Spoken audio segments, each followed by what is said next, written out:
Because in a few minutes, Tom and Dougie from McFly!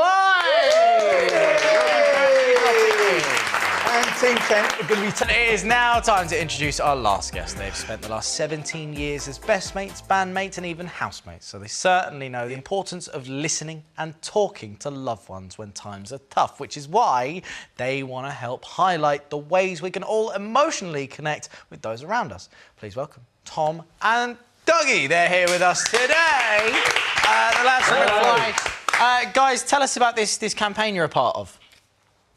It's with Three and Samaritans. It's called Better Phone Friends, because we're phone friends. Yeah. Aren't we? Yeah, we're friends on the phone. It's basically to encourage people to pick up the phone and listen to each other. Obviously, me and Dougie have been we've been friends for quite some time, on and off.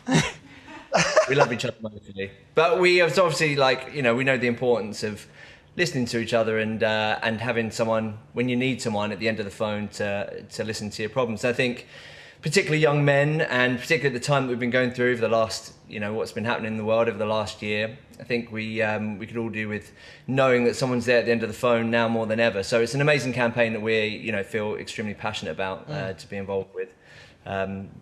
So yeah, that's it in a nutshell. Yeah, well, I mean, look, it's lovely. You know, we've had Danny on talking about, you know, you guys as well in terms of talking as a band and him. Yeah, oh, that guy. Yeah, exactly. Don't worry, we chucked him out. But you know, it's well publicised that you guys you went to, you know, therapy sessions as a group to help open up and communicate as a band. I mean, how did you find that experience? Therapy was awesome, and what was, I mean, I think we just needed somebody to help initiate certain conversations, and I was expecting it to be like we'd go in and, you know, by the end of it we'd be fighting and, you know, there'd be a few black eyes and stuff, but it was great. I think, and we still kind of do it now, or I guess I've learned a lot. And to just listening is one of the most important things, and you don't always have to feel like I think when we listen now, we feel like we have to help that person fix whatever problem that they have, and sometimes it's better just to be a soundboard to help that person will get to where they need to go naturally. Yeah, you know what I find really interesting about this campaign? It says it's built around the idea of 5 different listening personalities. Just explain that a little bit. Yeah, I have them conveniently written in front of me, so I can tell you exactly what they are. There's the filler, which is, I think we all know someone who needs to fill the awkward silences. Me and Dougie are kings of awkward silences, so... happy to bring them on, man. Then there's the worrier. So, you know, we worry about our friends, and sometimes we haven't always been through the same things that they're going through, which can be tricky. The attention splitter, which I know one of those, who's easily distracted by things. Then there's the interviewer, so someone who needs to know. Our drummer Harry is an interviewer. He needs to know every single detail. So if you're trying to tell him something, he asks about 1 million questions. And then the fixer, so someone who tries to fix all of your problems, and sometimes you just need someone to listen to. So they're the listening personalities that we all tend to fit somewhere within those. I think we're probably both attention splitters, actually. Well, Harry's definitely he definitely likes attention to detail. He told a story the other day that started at 5 p.m. and ended at 8. Love that. What would Danny be out of those? Oh, I think that we have to come up with a new one for Danny. He's the anomaly. He's an anomaly, yeah, exactly. I mean, look, we've got to talk about McFly as well. I mean, obviously, we've been hearing that you've been in the studio getting some new stuff down. Is that true? Yeah. Yeah. This is our studio. We're upstairs. Danny's actually downstairs somewhere now. We've lost him. He's here somewhere.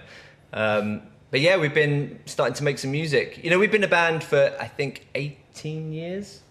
Wow, man. And music is just, it's what we do. It's the way that we communicate with each other, and, you know, it's our entire lives. So we're always making music in one way or another. But we are in the studio at the moment writing some new McFly songs. Great. And what about getting back on stage? You're looking forward to that? Yeah, we picked 2020 to be the year that we all got back together and toured as a band, which was, you know. But hopefully, you know, fingers crossed, we have a tour in September, which will be the one that was meant to be last year.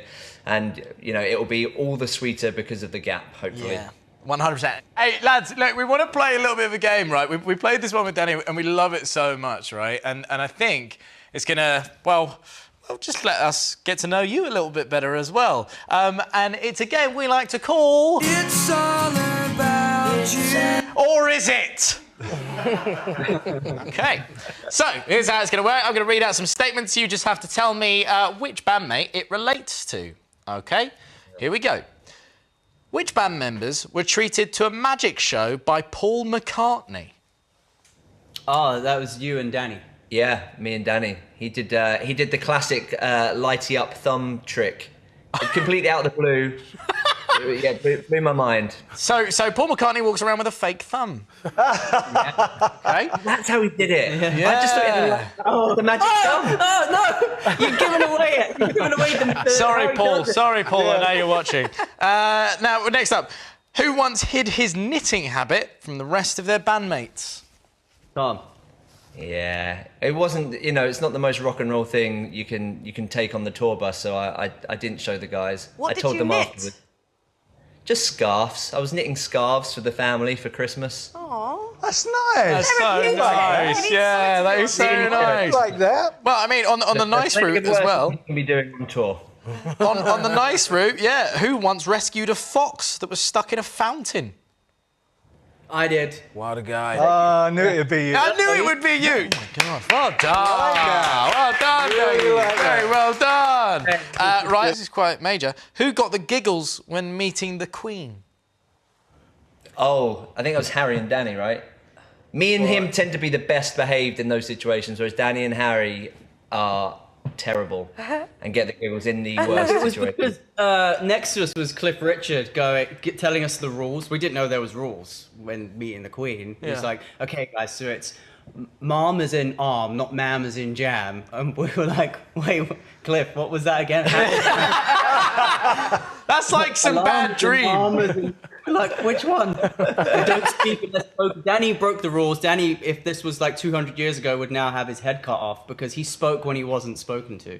Yeah. Guys, thank you so much for joining us. I mean, that is it. I mean, you obviously know yourselves very, very well. Yeah, absolutely. And for more information on #BetterPhoneFriends campaign, head over to the 3 UK website. Yeah, let's hear it for Tom and Dougie from McFly, everyone. OK, Becky